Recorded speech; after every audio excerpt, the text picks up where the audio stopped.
قاتلان حسین کا کیا ہوا؟ اہل بیت کو جنہوں نے قتل کیا تھا ان کا کیا ہوا؟ ان کے متعلق جو روایات ہیں اس میں سب سے پہلی بات تو یہ ہے کہ امیر مختار جو کوفہ میں اٹھا اور اللہ نے اسے غلبہ دیا اور لوگ اس کے ارد گرد جمع ہونا شروع ہوئے اور پھر کوفہ پر اس نے اپنی غلبے کو حاصل کر لیا. پھر ایک دن اس نے اعلان کیا کل میں ایک ایسے شخص کو قتل کروں گا جس کے قتل سے پوری دنیا کے مسلمان اور تمام فرشتے خوش ہو جائیں گے. اس نے اعلان کیا تو سامنے بیٹھنے والوں میں لوگ سمجھ گئے کہ یہ عمرو بن سعد کا قتل کرنا چاہ رہا ہے. ابن سعد جو 4000 کا لشکر لے کر کے سب سے پہلے کربلا میں اترا تھا. آپ کو یاد ہونا چاہیے سب سے پہلے حر بن یزید جو 1000 کا لشکر لے کر آئے، لیکن وہ تو مولا حسین کے پاس آ گئے اپنے لشکر چھوڑ کر اور شہید بھی ہو گئے. اس کے بعد جو سرکردہ ہے سب سے بڑا سرغنہ تھا وہ ایران کی حکومت کی لالچ میں آیا تھا. ایران کی حکومت کے لالچ میں کہ یزید نے اس سے کہا تھا کہ ایران کی حکومت تجھے دے دوں گا، اور ابن زیاد نے اس کو کہا تھا کہ پہلے یہ کربلا کا معاملہ سر کر لے تجھے ایران پورا دے دیا جائے. وہ اس لالچ میں آیا تھا عمرو بن سعد، اور قتل حسین کے بعد نہ اس کو ایران کی حکومت ملی کچھ نہیں، یزید مر گیا تھا. اب وہ اس کی تلاش جاری کر دیا اس نے امیر مختار نے، جگہ جگہ ڈھونڈنے کی بات چلی تو بعد میں مل گیا کہ عمرو بن سعد فلاں جگہ رہ رہا ہے. تو ابن زیاد نے کہا کہ اس کو بلا لاؤ اور پھر میرے پاس آؤ. عمرو بن سعد کے ساتھ امیر مختار کے اچھے تعلقات بھی تھے، وہ اچھے سے بات بھی کرتا تھا، لیکن جب امیر مختار نے اس کو بلوایا تو اس نے اپنے بیٹے حفص کو بھیجا. حفص نام کا اس کا بیٹا تھا ابن سعد کا. کہا کہ جاؤ پوچھ کر کے آؤ امیر مختار مجھے کیوں بلا رہا ہے. امیر مختار نے پوچھا کہ تمہارا باپ کہاں ہے؟ تمہارا باپ کہاں ہے؟ کہا کہ وہ گوشہ نشین ہے، اللہ اللہ کر رہے ہیں، تسبیح پڑھ رہے ہیں. وہ زیادہ اب لوگوں سے ملتے نہیں، باہر نہیں آتے ہیں، عبادت میں مصروف ہیں. ہاں یہ اس طرح کے خون پی کر کے لوگ گوشہ نشین ہونے کی کوشش کرتے. امیر مختار نے کہا اچھا گوشہ نشین ہو گیا، کاش یہ گوشہ نشینی کربلا کے دن عاشورہ کے دن کر لیتا تو اس کے فائدے میں ہوتی. آج وہ گوشہ نشین ہو گیا ہے. پھر اپنے 2 فوجیوں کو بھیجا کہ جاؤ عمرو بن سعد کے گھر اور اسے یا تو زندہ لاؤ یا مردہ لاؤ. اس کے فوجی گئے اور اس کے گھر جا کر کے اس کی بیوی کو پوچھا کہاں ہے؟ کہا ہے کہ چلہ بنایا اس میں اللہ اللہ کر رہا ہے. کہا اس کے فوجیوں نے کہا کہ اس سے کہو کہ اب اس کا اللہ اللہ کہنا اسے کوئی فائدہ نہیں دے گا. یہ اس لیے کہ جو واسطہ تھا اللہ تک پہنچنے کا اسی واسطے کو یہ کاٹا ہوا ہے، اس واسطے کو کاٹا ہوا. میاں جو آدمی سیڑھی پہلے سے نکالا ہوا وہ چھت پہ کہاں سے چلے گا؟ اور عمرو بن سعد کو یہ اندر داخل ہو کر فوجیوں نے اس کا سر کاٹ لیا اور اپنی جھولی میں چھپا لیا. لے کر کے آئے امیر مختار کے پاس وہ سر رکھا اور کہا کہ امیر ہم عمرو بن سعد کا سر لے کر کے آئے ہیں. اس کا بیٹا وہاں کھڑا تھا. مختار نے پوچھا کہ جانتا ہے کس کا سر ہے؟ حفص نے کہا یہ تو میرے باپ کا سر ہے، اب ان کے بعد جینے کا کوئی مزہ ہی نہیں، یہ میرے باپ کا سر ہے. تو امیر مختار نے کہا بالکل تو صحیح کہہ رہا ہے، ان کے بعد جینے میں کوئی مزہ نہیں، تلوار اٹھائے اس کی بھی گردن مارا. جب مزہ نہیں ہے تو کائے کے لیے جیے. اس طرح سے عمرو بن سعد دردناک موت مارا گیا. کہاں گئی وہ ایران کی حکومت؟ کہاں گئی؟ کتے نوچ نوچ کر کے پھینکتے تھے لیکن کوئی کتا کھاتا نہیں تھا، کوئی کتا گوشت کھاتا نہیں تھا. کھینچ کھینچ کر کے پورے جسم کی چمڑیاں نکالتے تھے. ظاہر سی بات ہے میرے مولا نے قرآن میں سچ فرمایا ظالموں اللہ کو غافل مت سمجھنا اپنے کاموں سے، اور اللہ کے گھر جب یہ انتقام آتا ہے تو بہت سخت ترین انتقام ہوتا ہے. اللہ ان اللہ عزیز ذو انتقام، بے شک اللہ غالب آنے والا انتقام لینے والا ہے. شمر نام کا یہ جو شمر ذوالجوشن یہ بھاگ گیا، کوفہ چھوڑ کر بھاگ گئے، اور یہ ادھر ادھر کی ٹھوکریں کھاتے رہا. اب اس نے مختار نے تلاشی مہم جاری رکھوائی. اس نے اعلان کر دیا تھا جو بھی کربلا میں گئے تھے ان کو جو پکڑ کر کے لائے گا میری طرف سے انعام ہوگا. انعام کے چکر میں کوفہ والے ان کو پکڑ پکڑ کے لا رہے تھے جو کربلا میں گئے ہوئے تھے. شمر کو ڈھونڈنے کی کوشش کی گئی, یہ بھاگ گیا تھا. ایک ظالم نے بھاگ کر کے ایک گاؤں میں پناہ لی. لیکن دیکھیں ظلم جس کے اندر ہوتا ہے وہ کہیں پر بھی رہے ظلم کرتا ہی رہتا ہے. ایک کسان کو پکڑا, اس نے کھیتی باڑی کر رہا تھا, اس کو بہت مارا, کوڑے سے مار مار کر کے کہا کہ مجھے پناہ دے دے. ایک ہوتا ہے خود مجبور ہے پناہ مانگ لے, لیکن شیطان تو اسی حالت میں پناہ مانگ رہا ہے. اس کسان کو خوب مارا اور کہا کہ مجھے پناہ دے, اور ایک خط لکھ کر کے دمشق بھجوایا, کیونکہ وہاں امیہ کی خلافت تھی, کہ یہ جاؤ ادھر پہنچا دینا, میں بڑی مصیبت میں ہوں, مختار مجھے قتل کر دینا. وہ کسان بیچارہ خط لے کر کے نکلا. تو وہ کسان کہاں, دمشق کہاں جاتا, وہ مختار کے ہی خیمے میں آیا. کہا کہ آپ امیر کوفہ ہیں, آپ سے ایک آدمی حفاظت کی گزارش کر رہا ہے اور میرے پاس آیا ہے اور میں نے پناہ دی ہے, اور اس نے کہا ہے کہ چٹھی گورنر تک پہنچا دوں, آپ کو پہنچانے کے لیے آیا ہوں. تو مختار نے دیکھا اور کہا بالکل صحیح جگہ پہنچا ہے, اس کو پوری طرح سے ہم حفاظت دے دیں گے, تیرا بھی ٹینشن ختم ہو جائے گا. فوج کو بھیجا, شمر کہاں ہے پتہ چلانے کے لیے. یہ ایسا شخص تھا شمر ذوالجوشن, اس کے پورے جسم میں کوڑ کے داغ تھے, سفید داغ تھے, اور یہ چادر اوڑھ کے سوتا بھی تھا تو اس کے سفید داغ باہر دکھتے تھے. لوگ نفرت بھی کرتے تھے. ایسے ہی لوگ تو امام حسین کے قتل میں آگے آئے تھے. یہی کم کیا تھا کہ اس کو بڑی بیماریوں میں مبتلا رکھا گیا تھا. جب رات کے وقت گھوڑے وہاں پر پہنچے تو یہ شمر ذوالجوشن کے ساتھ ایک اور شخص تھا. وہ کہتا ہے کہ مجھے ڈر سا لگنے لگا, تو اس نے کہا کہ ڈرو مت, ادھر آس پاس جنگلوں میں ریچھ بہت ہے, ان کے چلنے پھرنے کی آواز ہے. تو اس کا ساتھی کہتا ہے کہ نہیں, مجھے کچھ اور خوف لگ رہا ہے. تو اس نے کہا تجھے اگر خوف ہے تو لگتا ہے ایسا کہ تجھے مختار کا بہت ڈر آ گیا ہے, مختار کچھ نہیں ہے. یہ کہہ کر کے اس کو کہا, خود چادر اوڑھ کر کے سو گیا. اور اس کا جو ساتھی تھا وہ کہتا ہے میں وہاں سے نکل گیا, کیونکہ مجھے گھوڑوں کے ٹاپوں کی جو آواز آئی اندازہ ہو گیا کہ مختار کی فوج آ رہی ہوگی. کہتا میں نکل گیا, اور یہ اسی گمان میں تھا کہ آگے پیچھے والے ریچھ ہوں گے, اور اس کے لیے تو بہت خطرناک ریچھ آ گئے. وہ جب مختار کی فوج وہاں پہنچی, یہ چادر تانے ہوئے سویا تھا, اسی چادر کے اوپر سے اس کو نیزے مارنا شروع کیا گیا. اتنے نیزے مارے گئے کہ وہ زمین میں گڑ گیا, اٹھنے کی طاقت نہیں تھی, اور اس کا بھی سر تن سے جدا کیا. اور حتیٰ کہ بعض ایسے قاتل ہیں, مختار سقفی نے بدلے اور انتقام میں اس قدر مبالغہ کیا کہ کچھ لوگوں کے بارے میں خبر ہوئی کہ وہ پہلے ہی ڈر کے مرے ہوئے ہیں. ایک آدھ مر گئے تھے اور لوگوں نے ان کو نماز جنازہ وغیرہ سب پڑھا کر کے دفن کر دیا تھا. تو یہ اپنی فوج کو لے کر گیا اور کہا کس سے پوچھ کر کے دفن کیا اس کو, مرا تھا نیچرل موت. اس نے قبر کھودنے کی حکم دیا اور قبر کھدوائے گئے, اور ان کو کہا کہ یہ بغیر دنیا کی سزا لیے تو نہیں جائیں گے, ان کو پہلے دنیاوی سزا دی جائے, بعد میں اللہ کی طرف سے جو ہے وہ بعد میں دیا جائے. قبروں کو کھود کر کے یہ امیر مختار نے ان لوگوں کو سزا دی, بعض کو تو کوڑے مارے. بہرحال یہ انتقامی آگ تھی, انتقام بدلا تھا. پھر اس کے بعد ایک شخص تھا عبداللہ بن دیاس, اس کو امیر مختار نے پورا قتل نہیں کیا, اس نے محمد بن عمار بن یاسر کو قتل کیا تھا, مارا تھا. تو اس کو امیر مختار نے صرف ہاتھ پیر اور سب چیزیں کاٹ کر کے چھوڑ دیا تڑپتے ہوئے. صرف اس کا دھڑ تھا اور باقی کچھ بھی نہیں تھا, اس کو اسی طرح چھوڑ دیا گیا, اور لوگوں کو کہا کہ کوئی اس کی نحوست کے قریب نہ جائے. وہ اسی حالت میں تڑپتا تڑپتا مرا تھا. اسی طرح سے ایک شخص تھا حکیم بن طفیل تائی. یہ وہ تھا جو حضرت عباس علمبردار کے بازو کاٹا تھا, اور حضرت عباس کا پورا اسلحہ یہ لے لیا تھا.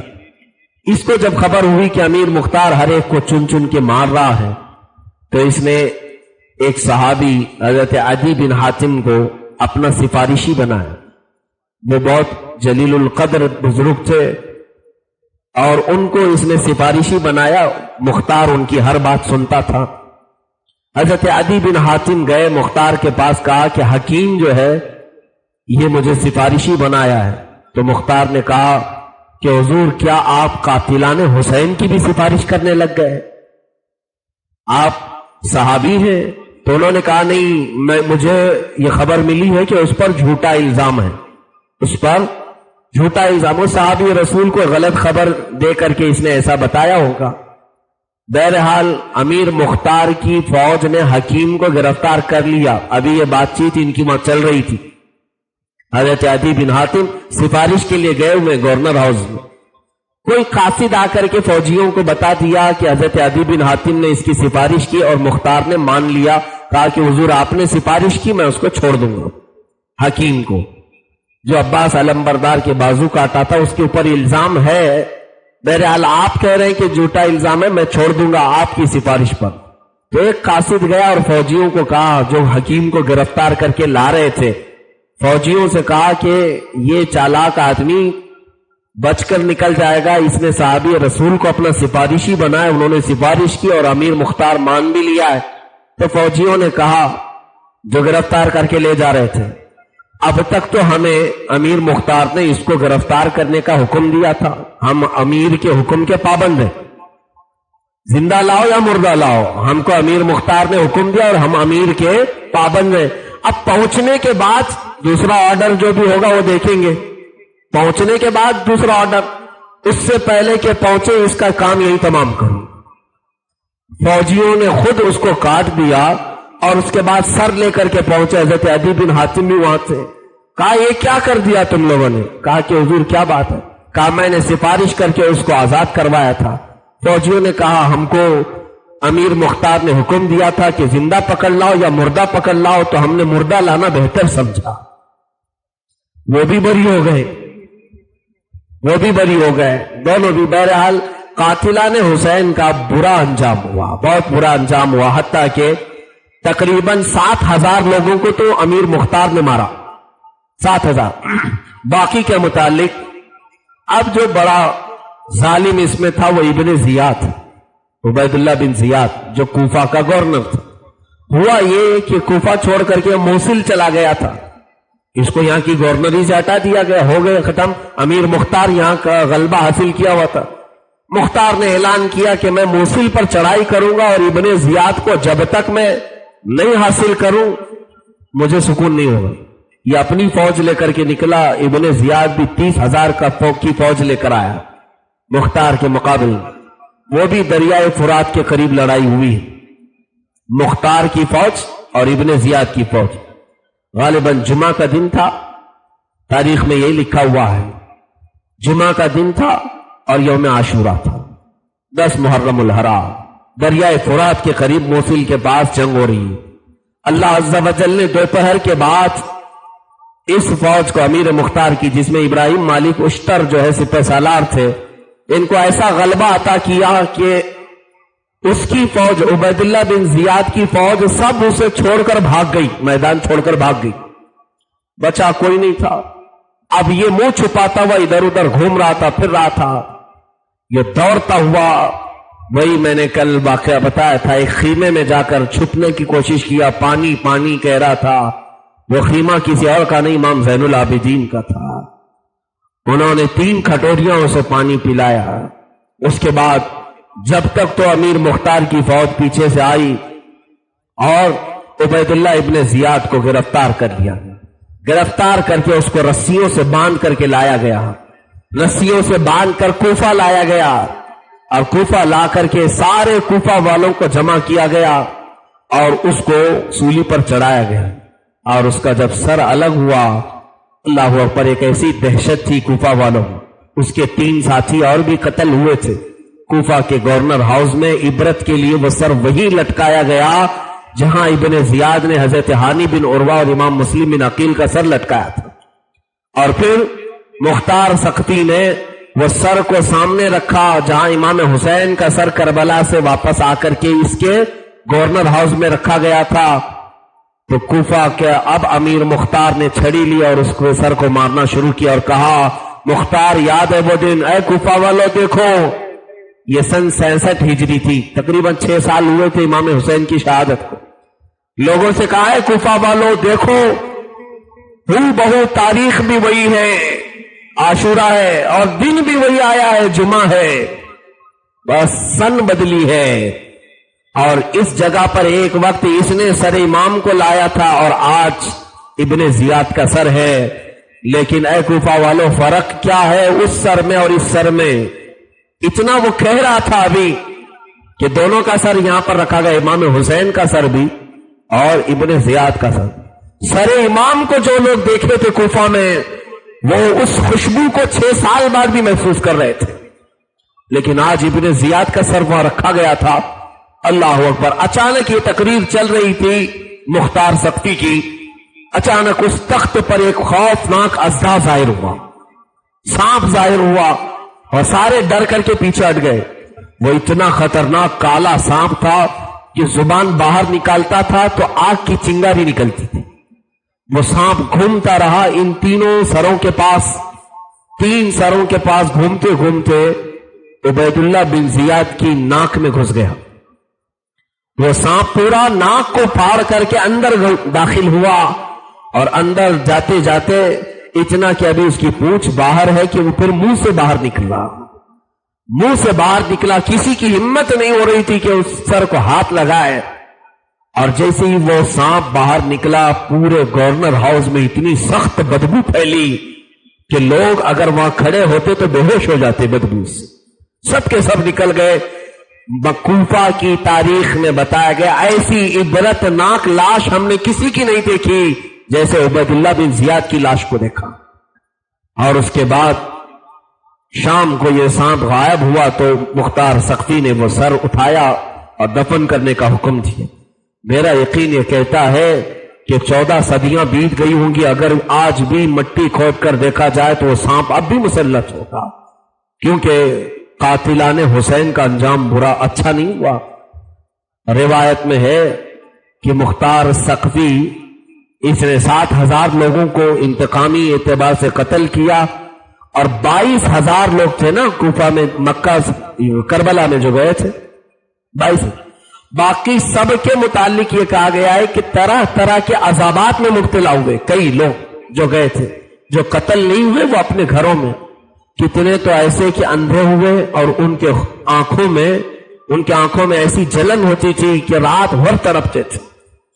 کئی ایسے ہیں جو پوری زندگی پیاس پیاس پیاس بلبلاتے تھے، پانی لے جاتے تھے تو ہاتھوں سے پانی مار دیتے تھے، پانی منہ تک نہیں آتا تھا. وہ قاتلان حسین جتنے بھی وہاں کربلا میں تھے اللہ نے ان کو ایسے عذاب میں مبتلا فرمایا. ایک مرتبہ ایک بزرگ امام واقعی رحمت اللہ علیہ سے روایت ہے، فرماتے ہیں کہ یزید کے ساتھ ایک شخص تھا، یعنی لشکریوں میں وہ چند لوگوں کے ساتھ بیٹھا تھا تو سارے لوگ یہ گفتگو کر رہے تھے کہ جو جو امام حسین کے مقابل میں گئے یا تو قتل ہو گئے بری طرح سے یا تو عذاب میں گرفتار ہو. وہ شخص کہا میرے ساتھ تو کچھ نہیں ہوا، میں بھی تو کربلا گیا تھا، میرے ساتھ کچھ نہیں ہوا. وہ خیمے میں بیٹھے تھے وہ لوگ، وہ اٹھا خیمے میں چراغ جلانے کے لیے، اچانک چراغ اچھل کر اس کے کپڑوں میں آ گیا. چراغ اچھل کر کے کپڑوں میں آیا اور کپڑوں کو ایسی آگ لگی کہ سارے لوگ بچانے کی کوشش کرتے، وہ آگ بھڑکتی ہی جاتی. اب یہ روایت میں فرمایا گیا وہ ایسے جل رہا تھا جیسے کہ انگیٹھی میں کوئی کوئلہ جلتا ہے. سب کے سامنے مختصر سے چراغ سے اس کی جسم میں ایسی آنکھ لگی کہ بعد میں لوگوں نے دیکھا جس طرح کوئلہ ہوتا ہے اس طرح سے اس کی لاش پڑی ہوئی تھی. وہ کہہ رہا تھا میرے ساتھ تو کچھ نہیں ہوا. لا تحسبن اللہ غافلا عما يعمل الظالمون. اللہ فرماتا ہے ظالم یہ گمان بھی نہ کریں کہ اللہ تمہارے کاموں سے غافل ہے. ہاں وقت ہے ہر چیز کا انتقام کا. ایک شخص تھا یزید کے دربار میں، اس کے متعلق یہ فرمایا گیا وہ حضرت امام حسین پر وہ صرف لعنت بیچتا تھا اور مولا علی شیر خدا پر اہل بیت پر لعنت بھیجتا تھا، باقی کربلا میں گیا نہیں گیا یہ الگ مسئلہ ہے۔ ملک شام میں دمشق میں لوگوں نے دیکھا کہ اچانک اس کا منہ سور کا ہو گیا، اس کا منہ خنزیر کی طرح، کہ اس کے جسم انسانی اعضاء رکھتے ہیں اور منہ خنزیر کی طرح۔ لوگ اس سے اتنی دور بھاگتے تھے اور ڈرتے تھے، بچے دور بھاگ جاتے۔ وہ اپنے چہرے پر پردہ ڈالتا تھا۔ اس سے پوچھا گیا کہ تیرا منہ ایسا کیسے ہو گیا؟ اس نے بتایا کہ میں لعنت کرتا تھا، ایک دن خواب میں دیکھا رسول کریم صلی اللہ تعالی علیہ وسلم کو کہ حضرت امام حسن حضور سے شکایت کر رہے ہیں کہ آقا یہ بندہ ہے جو ہم پر لعنت کرتا ہے۔ رسول کریم صلی اللہ علیہ وسلم نے فرمایا بیٹا میں تم سب کی طرف سے اس پر لعنت کرتا ہوں۔ جس دن میں نے خواب دیکھا اس کی صبح جیسی بیدار ہوا میرا چہرہ بدل چکا تھا۔ حسین ابن علی مولا حسین کے خاندان والوں کو برائی سے یاد کرنے پر بھی چہرے بدل گئے، خنزیر کے چہرے ہو گئے۔ اس طرح کے قاتلان حسین کے ساتھ اللہ عز و جل نے پوری طرح سے انتقام لیا۔ اس کے بعد اخیر میں یہ امیہ حکومت چلتی رہی۔ ہاں الحمدللہ سیدنا امام حسین کے ساتھ جتنے لوگ تھے ان کا تذکرہ آج بھی الحمدللہ عزت کے ساتھ کیا جاتا ہے، عزت کے ساتھ کیا جاتا ہے۔ جو جو شریک قافلہ تھے ان پر لاکھوں سلام ہیں، ان کی تربتوں پر لاکھوں سلام ہے۔ اس سے بڑھ کر ان کی فضیلت میں اور کیا چاہیے؟ قرآن کہتا لا تقولوا فی سبیل اللہ امواتا ولا تقولوا لمن یقتل فی سبیل اللہ امواتا۔ اے لوگو اللہ کی راہ میں مارے گئے ہوں انہیں مردہ بھی مت کہنا۔ قرآن ان کے زندہ ہونے کی بشارت دے رہا ہے، اس سے بڑی فضیلت اور کیا چاہیے؟ ان کے زندہ ہونے کی بشارت ہے۔ اسی لیے تو کہا ہے شاعر نے کہ جینا ہو تو ایسے جیو دنیا میں کہ موت اس کی جس کا کرے زمانہ افسوس۔ یوں تو یہاں سبھی آئے مرنے کے لیے، ہماری موتوں کو کون یاد رکھے گا؟ ہاں ان کا جینا بھی یاد کیا جاتا ہے، ان کا مرنا بھی یاد کیا جاتا ہے۔ وہ قرآن کی بشارت کے ساتھ زندہ جاوید ہے، زندہ جاوید۔ اسی لیے ہمارے بزرگوں نے فرمایا ہے حسین کے نام پہ ماتم نہیں ہے اہل سنن کا شیوا، حسین کے نام پہ ماتم نہیں ہے اہل سنن کا شیوا۔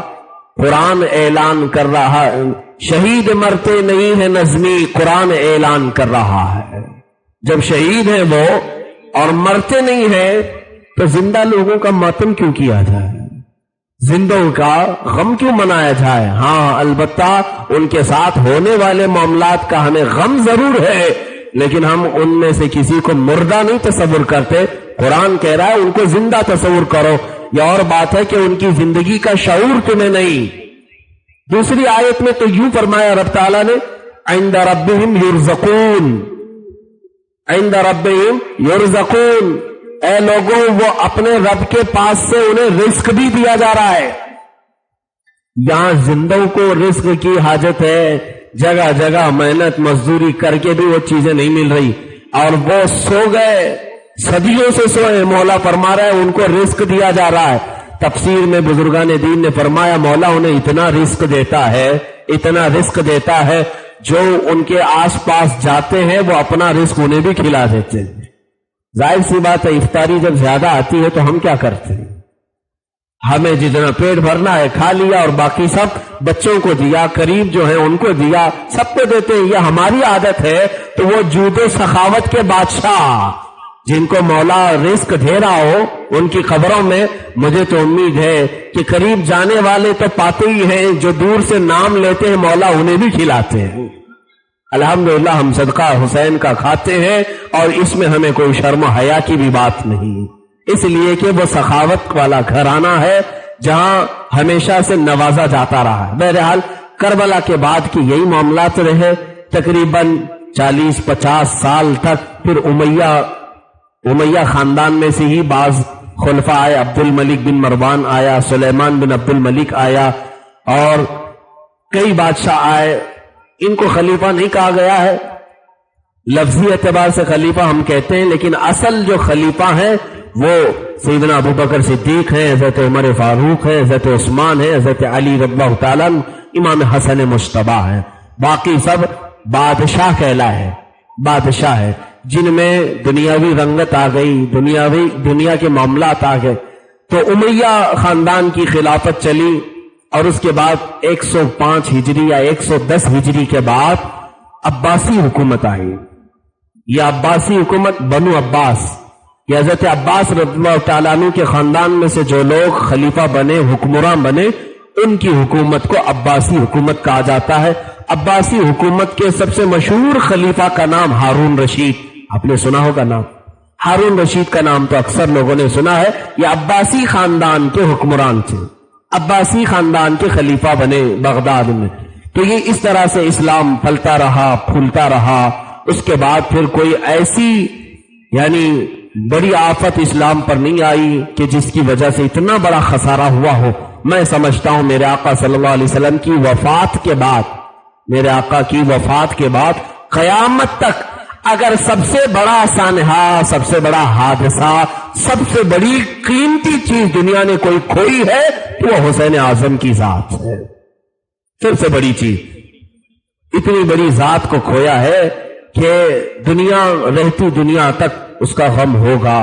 اس لیے کہ بعض تاریخ میں یہ روایتوں میں یہاں تک لکھا گیا ہے عاشورہ کے دن، جو عاشورہ کے دن سیدنا امام حسین قتل ہوئے تھے، شہید ہوئے تھے، بعض لوگوں نے دیکھا عرب کی زمین میں جہاں سے پتھر نکالتے تھے خون نکل جاتا تھا، پتھر ہٹاتے تھے تو خون نکل جاتا تھا۔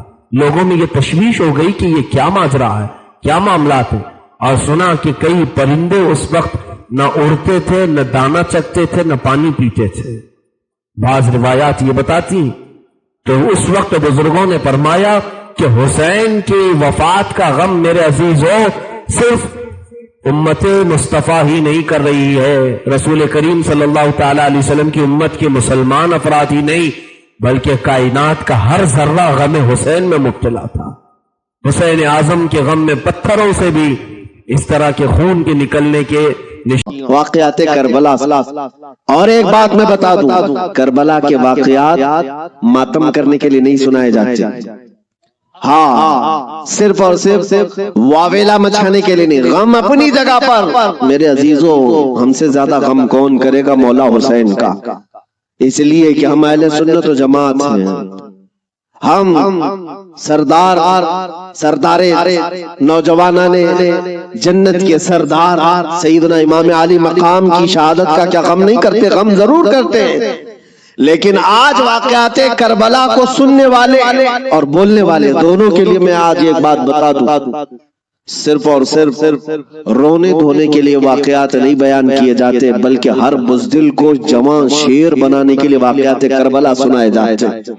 بلکہ میں تو کہتا ہوں اگر بیان کرنے کا انداز، میں تو مقرر نہیں ہوں، میں خطیب نہیں ہوں، میرے پاس کوئی انداز بھی نہیں ہے، میں تو اپنی گفتگو کرنے کا عادی ہوں، لیکن اگر سچا غلام حسین کوئی منبر سے بیان کرے، دیکھنا قسم رب ذوالجلال کی 80 سال کا بوڑھا بھی تمہیں 25 سال کا جوان نظر آنے لگ جائے، اس کا جذبہ جوان نظر آئے گا۔ مولا حسین کے واقعات سننے کے بعد میں آپ کو بتاتا ہوں، سیدنا امام علی مقام مکہ سے نکل کر کے کوفہ جا رہے تھے، بہتوں نے منع کیا آپ کو، لیکن آپ کے سامنے کوفہ کے خطوط موجود تھے، اتمام حجت کے لیے آپ تشریف لے جا رہے تھے۔ بیچ راستے میں کوفہ کا گورنر عبید اللہ ابن زیاد، حر بن یزید، یہ نام یاد رکھیں، حر بن یزید الریاحی کو 1000 کا لشکر دے کر بھیجا کہ حسین کا راستہ روک لو اور انہیں کوفہ کی طرف آنے نہ دو، دائیں بائیں ادھر چلاتے رہے۔ حر بن یزید کوفہ پہنچنے سے کافی پہلے ہی مولا حسین کا راستہ روک لی۔ توجہ چاہتا ہوں، حر بن یزید کس کی طرف سے آیا؟ وہ سپہ سالار تھا، یزیدی فوج کی طرف سے آیا، 1000 کا لشکر لے کر آیا، لیکن جب وہ آیا مولا حسین کے پاس، راستہ روک لیا اور کہا ہم آپ کو کوفہ جانے نہیں دیں گے، آپ بغاوت کر رہے ہیں وقت کے خلیفہ امیر المومنین یزید سے۔ ان کے ذوم باطل میں یہی تھا، اور اس کے بعد وہ راستہ روکے اتنی دور تک چلتا رہا، کبھی دائیں کبھی بائیں۔ امام حسین ایک جگہ پر جب پڑاؤ کرتے ہیں، ظہر کا وقت ہے، اذان ہوئی، نماز کے لیے جماعت قائم ہو رہی ہے، امام حسین نے اس حر بن یزید سے پوچھا جو 1000 لشکر کا سپہ سالار، کہا ہم نماز پڑھنے جا رہے ہیں، ہم اپنی نماز پڑھ لیں، کیا تمہاری جماعت الگ ہوگی ہماری جماعت الگ ہوگی؟ حر بن یزید نے کہا نہیں امام آپ ہی ہوں گے، ہم مقتدی ہوں گے، اقتداء ہم کریں گے۔ امام حسین مصلی پر ہیں، راستہ روکنے کے لیے جو آیا ہے یزید کا سپہ سالار، وہ اقتداء کر رہا ہے، 1000 لشکریوں کے ساتھ اقتداء کر رہا ہے، ظہر میں بھی، عصر میں بھی، مغرب میں بھی، عشاء میں بھی، کنٹینیو جو نمازیں ہوتی ہیں نماز امام حسین ہی پڑھاتے ہیں، اور راستہ روکنے کے لیے آیا ہوا یزید کا سپہ سالار اقتداء کر رہا ہے۔ میں علماء سے کہتا ہوں میرے عزیزوں، بڑا عظیم نکتہ ہے، اگر حسین کے سچے وفادار ہو تو آج بھی ہزاروں یزیدی تمہاری بھی اقتداء کرنے کو تیار کرتے ہیں، مجبور ہیں۔ اگر سچے حسینی بن جاؤ تو اقتداء تو ہوگی، لیکن جو بات مجھے عرض کرنی ہے وہ یہ، راستہ روکا اور اس کے بعد